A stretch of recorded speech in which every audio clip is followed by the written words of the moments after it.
Hello বন্ধুরা, সবাই কেমন আছো? মহুয়া ঘর কন্যায় তোমাদের সবাইকে স্বাগত। আর তোমরা সবাই কেমন আছো? আজকে আমি দুপুরবেলায় কী রান্না করেছি তার জন্য তোমাদের সঙ্গে শেয়ার করলাম।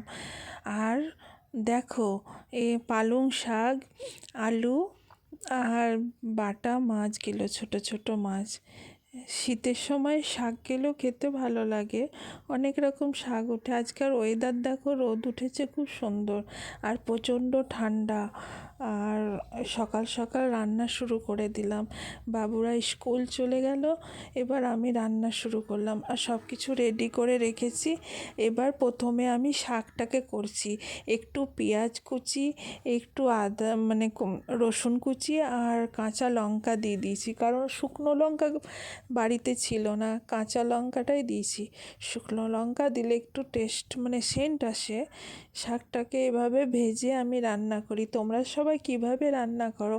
আর পালং শাকে আমি একটু বেগুন দেই, আজকে বেগুন ছিল না। সবাই ভালো থেকো, সুস্থ থেকো। এখানেই ভিডিওটা শেষ করলাম। Bye bye.